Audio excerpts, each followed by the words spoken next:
Callum. Thank you so much for joining Talk with Tonya, powered by PECGNA. It is an absolute pleasure to have you here.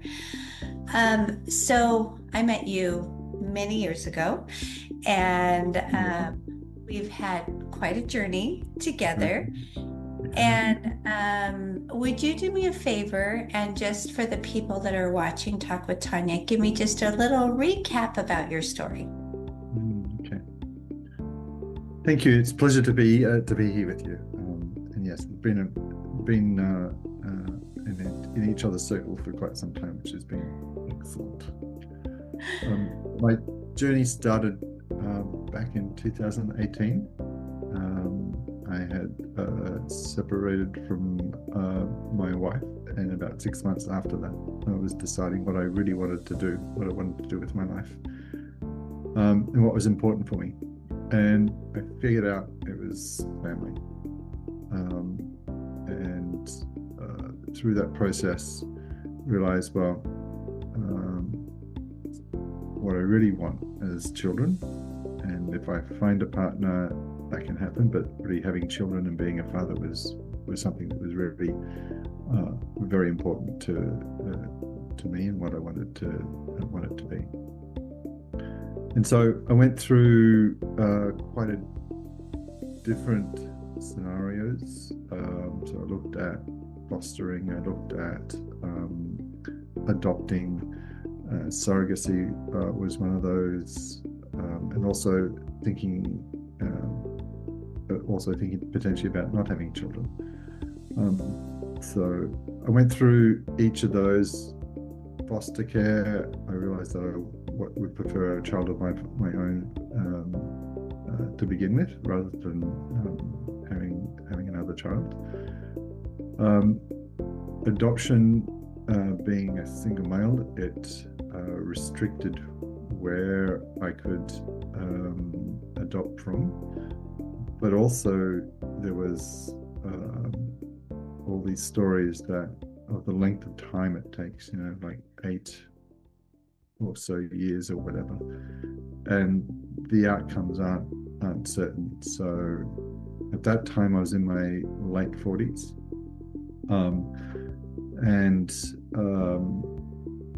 and that played a role as well, not only because I think it's important to have a good quality of life with your child, and so I needed certainty, and I needed something sooner rather than later. Well, the other option was to also find someone to have a child with. But through that, I realized that there are two decisions that need to be made. One is, yes, you want to be with that person, and the other is, yes, you want to have a child with that person, and those can be mutually exclusive. So in the end, it was surrogacy, and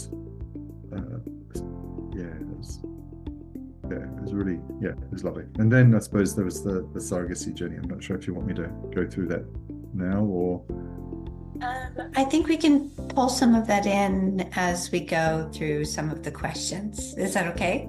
yeah, Okay. perfect. Excellent, excellent.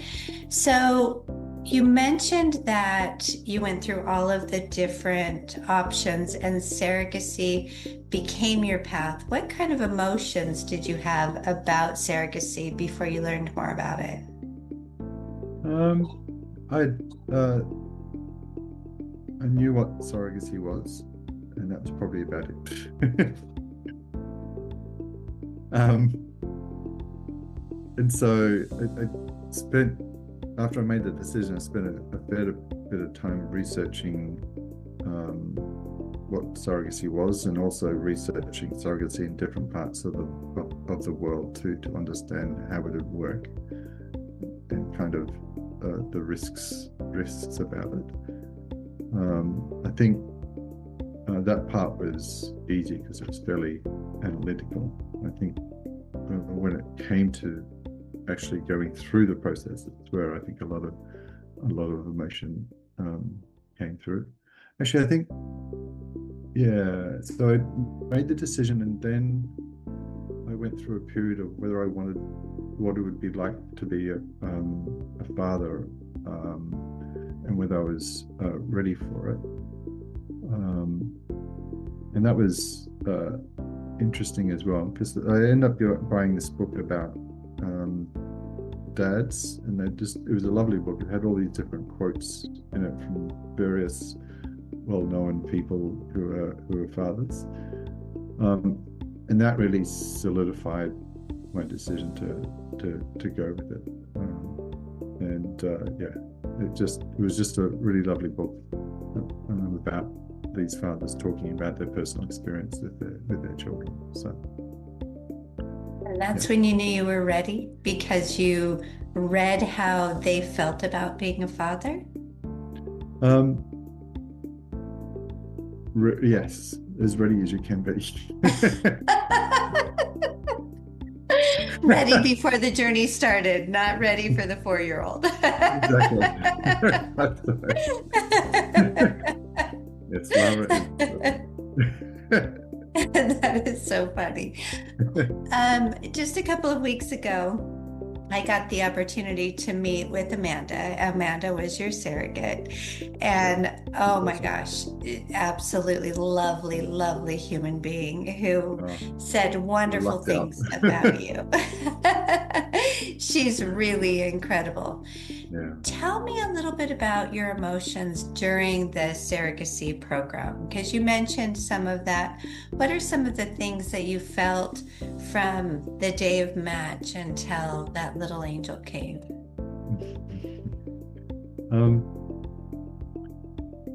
Yeah, it was. I think some of so there was certainly there was the emotions prior to it, because there's the actual process around the implantation and the time to get Amanda's body ready for the transfer. That got a little frustrating because it just took so long. Yeah. Because you had to do, there had to be empty cycles. I think the first cycle where we were going to do a transfer, her lining wasn't thick enough, so we had to do another. She had to finish that cycle and do another one, and then so it got a little frustrating, but it's all part of the process, and you really want to get to the end point, but Right. But yeah, I think probably first really big emotion was that Amanda had a false pregnancy. So so essentially the hormone that they look for, I forgot what it's called. HCG. So she had a positive HCG that didn't continue to progress. Yeah. And that was interesting because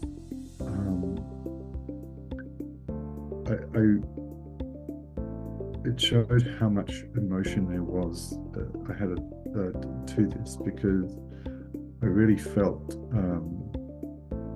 quite terrible. So I could understand how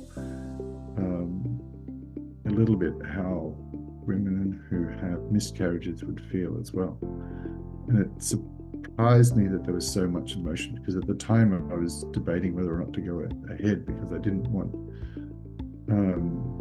to put Amanda through this as well, because if I was feeling this, then she was feeling so much. But we talked about it, and she said, "Yeah, go for it." And so we went in for the second transfer, which was obviously successful. But the other thing I liked is that during the transfer, you could actually see the embryo being implanted, and it's kind of a magical moment when you realize is that this journey allows you to actually see the point at which your child starts to really start to grow, and And if you do it in, the natural way, you just don't have that experience. You actually see it being the embryo being implanted, and it's just totally amazing. That is really incredible. Yeah. Um, just a couple of explanations for people who may not understand. So, a cycle is basically 4 weeks. So, it is what it IVF mimics what a woman's natural cycle is. So, it's about 2.5 weeks of preparation, and then another 10 days or so of waiting for the estrogen levels to drop and the progesterone levels to rise. So then you can have a period. And so a cycle is basically a wasted 30 days if her lining doesn't respond. And I think that's something that we hear a lot from intended parents, is that it takes way longer than you expect, because by the time you get matched with a surrogate, you made the decision, you matched with a surrogate, you've got all of the pieces in place, you're ready yesterday to have a baby. And so every delay feels like another year, even if it's only another 30 days. So it's really, really difficult. And a lot of intended parents believe that it's kind of like a math problem. 2 + 2 always equals 4, no matter what. So if you put an embryo in a prepared uterus, it's always going to get a pregnancy, and that's going to always become a healthy baby. And that is just not the truth. And lots of people speak about how emotional it is if there is what happened to you, which is called a biochemical pregnancy, or if there's a miscarriage or even a negative pregnancy test. It is a huge emotional roller coaster. And the fact that you were willing to stop all of it to protect Amanda's emotions really speaks to who you are, that this was really emotionally important for you and how it affected your surrogate, which is incredible. That's what people need to hear, is that you did not just pay somebody to do this. You went on an emotional journey with someone of respect and love to get to that beautiful little angel you got to. So that's beautiful. Thank you for sharing that. I think, just following on from that, I mentioned earlier how I looked at various countries around the world to do surrogacy.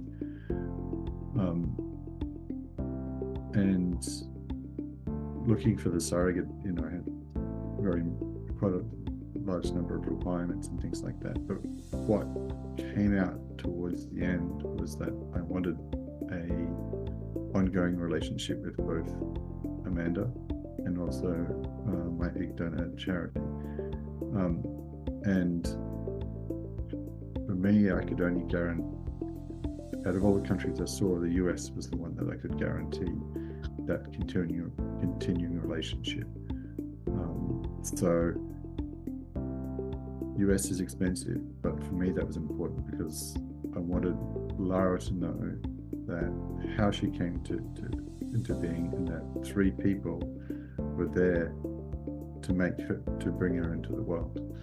So and yes, and I really feel lucky and that I found Amanda and her family. I mean, she and her family looked after Lara so well. I couldn't have wanted anyone else. In fact, Amanda was telling me a story that her youngest son used to sing to Lara when she was pregnant. So I think it's just totally, I just feel blessed that she was my surrogate. That's amazing. And just for clarity, you didn't want access to Amanda at your surrogate and Charity, your egg donor, for a lifelong, for your own needs. You wanted that for the baby's needs, so that Lara would always know that she was wanted and that a whole team of people worked together to bring her life here. That's amazing. Yeah. I mean, continue. We text each other regularly, and we have video calls as well, so that Lara knows who they are, and they also see Lara growing up, and I send them photos and videos of you know, how she's doing and things like that, just so that they can in some way be a part of her life, and also that she can see, you know, the people that helped to bring her life about. So she could know her story. Yeah. Oh, it's beautiful. Can you tell me, what types of anxieties and fears did you experience during the pregnancy journey? What kind of things did you worry about most?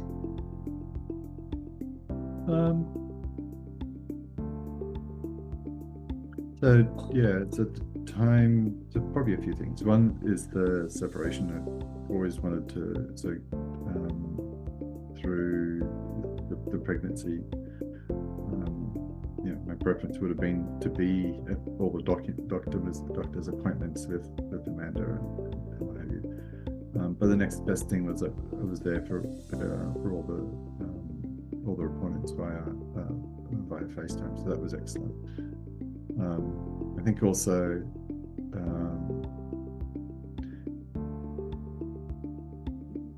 one of the interesting things is that throughout the pregnancy, you have the various milestones, and what I found interesting is that there was tension and stress that was underlying throughout the entire pregnancy, and at each milestone there would be like a release of tension, and I'd relax a little, which I thought was kind of interesting because yeah, you know, after a while you just accept that yeah, the distance is great.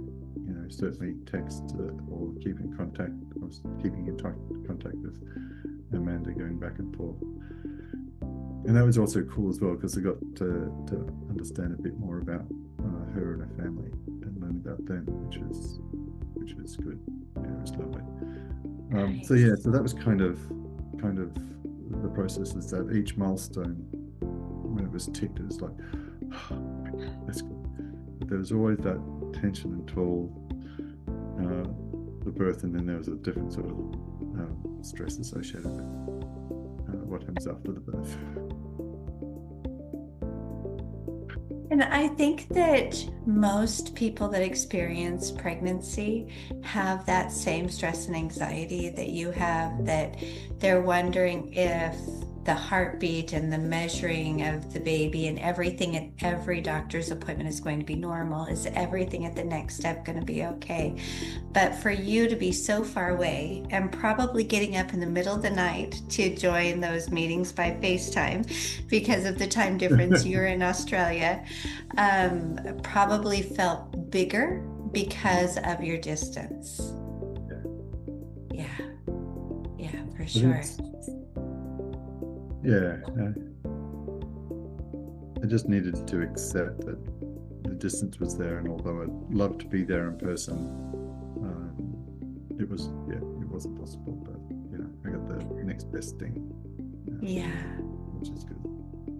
Which really is the perfect segue into my next question, which is about lack of control. The whole time you had to feel like you were lacking control in anything. How did you cope with that? What were things that you did? A pretty relaxed person. Yeah, you are. That's true.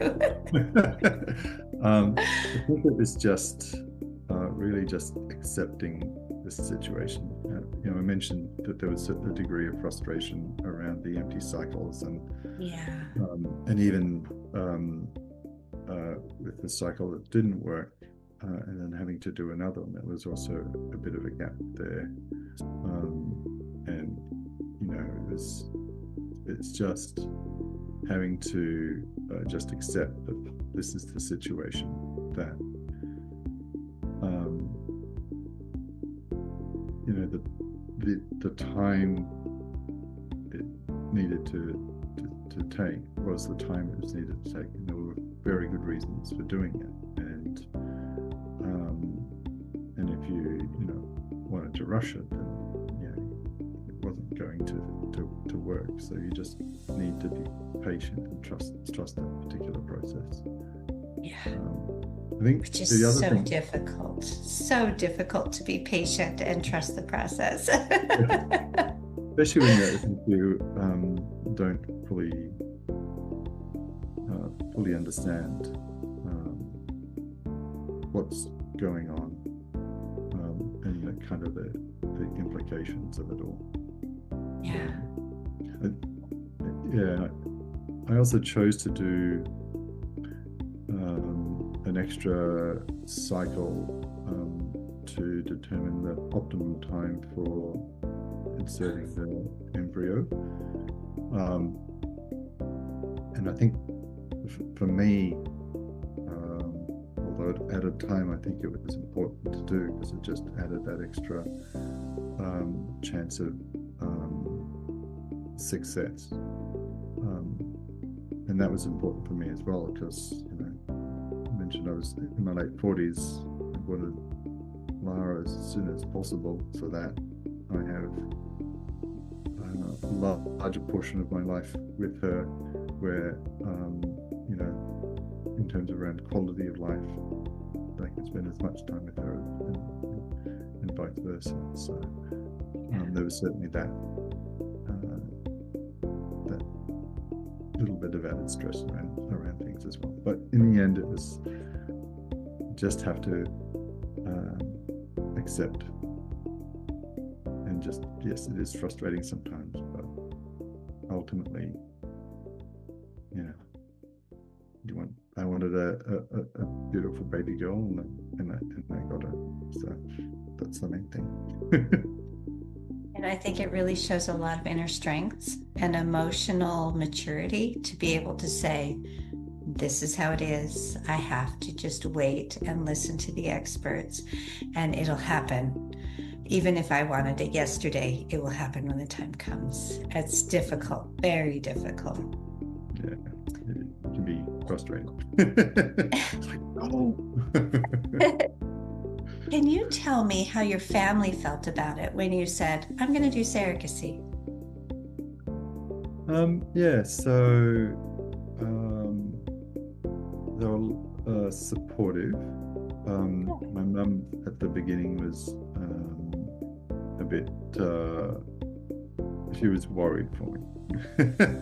So she didn't necessarily like the idea to begin with. I think because her preference would have been for me to find somebody, and then have a family with that person. But yeah, like I said, that wasn't an option. I'd rather have Lara and then find someone in the fullness of time, so to speak. But she did come around. She was also worried about how I was going to be able to look after Lara on my own. What happened if something went wrong with the pregnancy, and I would need to be a full-time carer of Lara, things like that. But she did. It took her a little while to come around, and then she came around, and then she was very supportive. And even now, she comes and looks after Lara a couple of days a week, and they have a beautiful friendship relationship. And Lara loves her Mimsy, and it's really quite lovely to see. So at the beginning, my sisters were happy. I was a bit nervous. I think she was just a bit fearful about what ifs. But yeah, apart from that, it's been good. And it's interesting because even more broadly, I was expecting because being a single hetero male, I would have thought that I was going to get a lot more flack from the community in general. And I do say hetero because typically, it's a very unusual situation to be in. So most of the guys wanting children are essentially gay. But I didn't face that at all. There's been absolutely no blowback for me being a single male, going through surrogacy, having a child. So so that was a pleasant surprise. But I was certainly prepared to address that if it was to come up. Yeah, I think that a lot of men don't talk about it. A lot of single heterosexual men don't talk about how badly they want to be parents. And so you feel like you're the only man in the whole world doing this, but you're not. And that's what these types of series are about, is to let everybody know it's okay to talk about it. It's a beautiful thing. And if you want it, then you should go for it, because people will get behind you, and it's a beautiful thing. And anyone who wants to be a parent that's going to love that child should have that opportunity. I agree. In fact, the decision to have Lara is the best decision I've made in my entire life, hands down. That's incredible. So you would recommend any healthy heterosexual male that wants to have a baby to just go for it? Yeah. So if I was to cop any flack from having, being a hetero single male having a child, the comeback was, it's better for children to grow up in a family of love than just growing up in a family.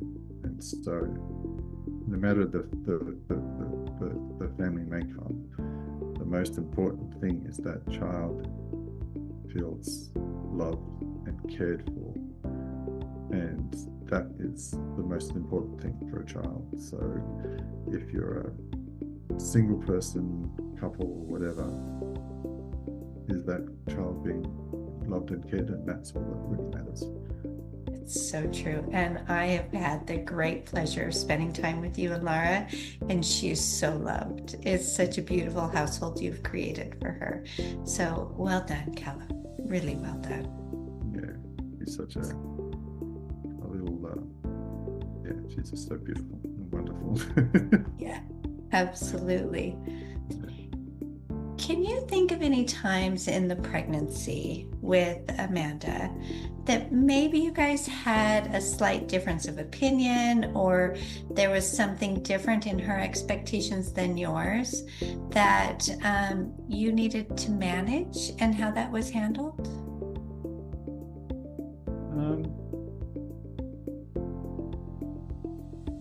My approach has always been that throughout this, she and her family are just as important as myself.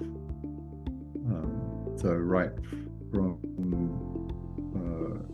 looking at the surrogacy agreement, which was about 25 pages long.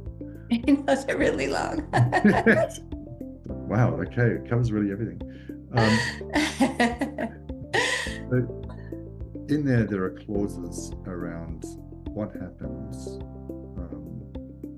God forbid, that Amanda is an accident or something like that, and she's not okay, but the baby is okay. So we had to have those conversations, and during those conversations, I really, because it's her body, it was really up to, in my mind, up to her as to what she wanted to do. Right. Because although Lara would be mine, it's still her body, and her husband and her family plays a part in that as well. So we did have these difficult conversations during that time to be very clear about what would happen. And thankfully that didn't happen. Yeah. Yeah, absolutely. Yeah, we don't want it to end in tragedy, but it sounds like your focus really was on her, her family, her children, her husband, the impact on them, and fingers crossed that you can have a beautiful baby without impacting any of them, which again speaks to the incredible man you are, which is why Lara's really lucky to have you as her daddy. So, Callum, tell me. Oh, go ahead, please. Probably a couple of two other points as well. So, during the pregnancy was during COVID. So we also had a conversation around whether or not she would take the COVID vaccine. And at that time, there was no data at all around possible impacts to Lara or to her. And so that was a conversation that we had, and we agreed that we both felt comfortable that,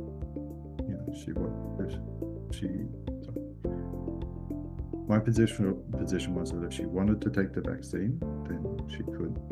My preference was that she don't, because I just didn't know anything about pregnancy and vaccines. But at that time, she agreed that she wouldn't take it.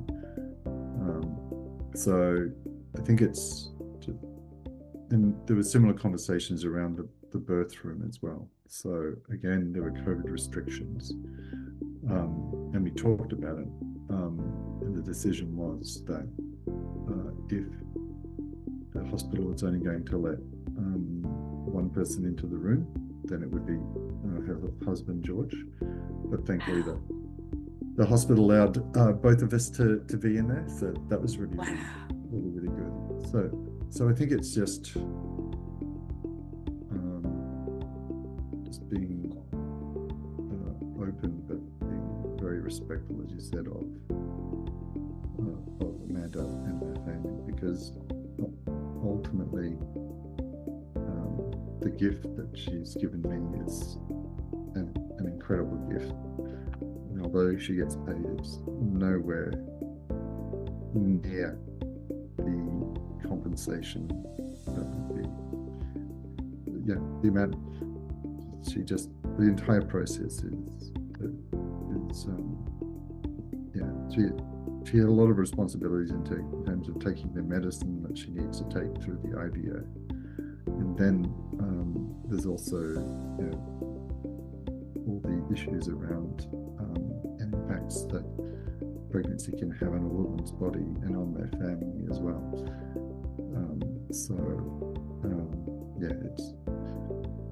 I think you just need to be respectful of that and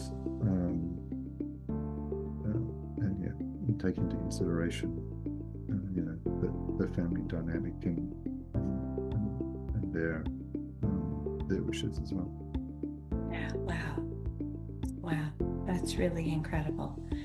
Yeah, this isn't a service like a transaction. This is lives, and this is human, and this is so emotional and so beautiful, really beautiful. Yeah. In many ways, I see Amanda as giving me a gift. Yeah. A precious gift. Yeah. And she has so much respect for you. And we had a wonderful talk about you a few weeks ago. And the connection that you have with her, you can hear it from both of you as you were speaking one about the other. So it's really, really a beautiful thing. I think that's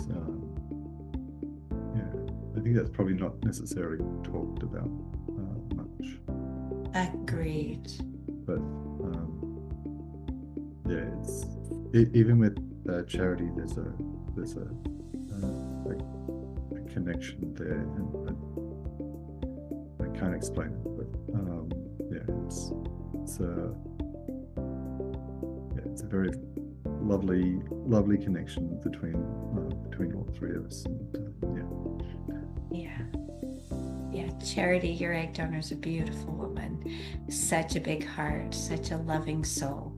And she also has so much respect for you and loves that little girl. So it's really beautiful what you've surrounded around Lara so that she truly knows how wanted she is. that's like I said, that was ultimately the most important thing about this process, is that she feels the love and the want that that I wanted, and that I wanted to be here, and that people around her love her and also want her to be around as well. And at 4 years old, she is fearless. The world is her oyster, and she can take on anything. Yeah, she's certainly, It's something that I've wanted to make sure that she grows up, is that she has that confidence to be able to do what she wants.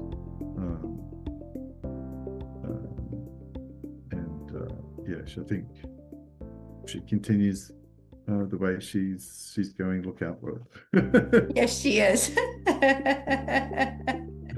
Absolutely. She's going to be telling us all how it should be soon. And it's beautiful and it's rare. Yeah. There's yesterday, so 2 nights ago, she waited till I got home. She had her dinner and asked if she could have an ice cream. I said, yeah, you can have an ice cream. You've eaten enough. She has to eat good food before she has ice cream. And then I asked her, have you had an ice cream? And she said, yes, I have. I went, oh, then you can't have one. You've already had one. And then she cried. And then my mum explained to me that it was an ice cream earlier in the day, but not for dinner. And so I said, yeah, you can have one. But then yesterday morning, she came up to, actually, was it last night? No, it was last night.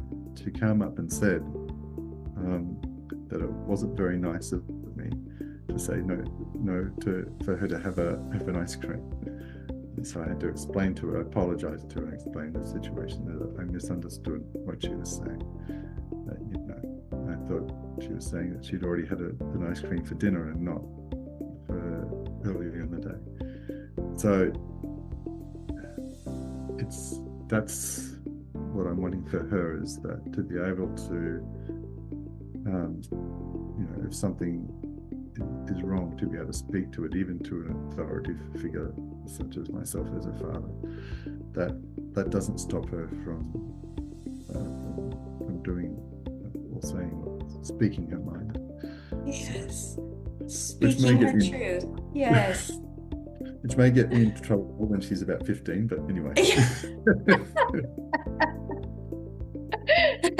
The concern of raising a strong-willed woman is that she will also be strong-willed with you, and that is a beautiful thing. But there will be a moment, it may be a curse, but in the end it'll be beautiful. I think one of my favorite stories with Lara is that when she was 7 months, she told me off. So she was on her back, and I was texting Amanda about something, and then her voice changed, and it took me a couple of seconds to realize that she was telling me off. I'm going, she couldn't speak, but she was telling you off. But at that point I was frightened that she was going to frightened that when she was going to start crawling and walking, but at that moment I'm like, no, I'm frightened when she starts speaking. But the interesting thing was that a couple of seconds after that, after her telling me off, she then changed her voice. When someone talks about how they're feeling, And so her voice changed to that tone, and it was like, wow. Wow. It's so Yeah, little, but still understands the emotions of it all.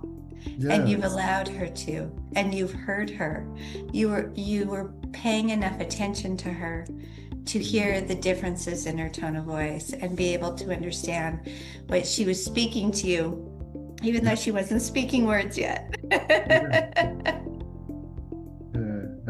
yeah. I think probably one of the amazing things in this process is that we don't give our children enough credit for what they're capable It's true. of.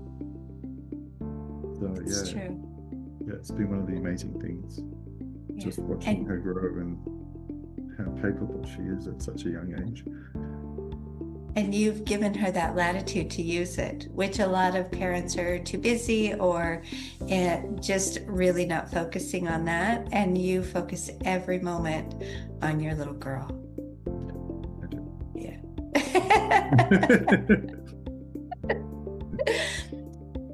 So, Callum, looking Mm, back at everything you've learned across this entire journey, choosing your egg donor, choosing your surrogate, working through all of it to this 4-year-old little angel that you have right now, what advice would you give fellow single intended parents who are at the very beginning of this journey? What advice would you give them? just do it. Just do Yeah. it. Don't overthink it. Just do it. Yeah, you're never necessarily ready to be a parent. I mean, the younger I've had to adapt to the different phases of Lara, the girl and mine. So you're not necessarily ready. In fact, when I left the hospital, they couldn't believe they let me out with a baby that was alive that I was fully responsible for. I'm going, where's my? I don't have a license. Are you sure I'm going to be okay? Um, and yeah, I think probably one of the other things that isn't necessarily talked about as a parent is the dark times as well, when you're stressed and tired and angry and frustrated and whatever. But even through that, it is the best decision that I've made. So just do it. That's incredible. Yeah. Absolutely beautiful, Callum. Thank you so much for spending your Pleasure. morning with me. Pleasure. And Thank you. I'm sure I'll bring you back maybe with Amanda and Charity, and we can all talk about the dynamics of all of you. That would be Yeah, that'd be really, good. really fun. Yeah, that'd be lovely. Wonderful. Thank you, Callum. Pleasure.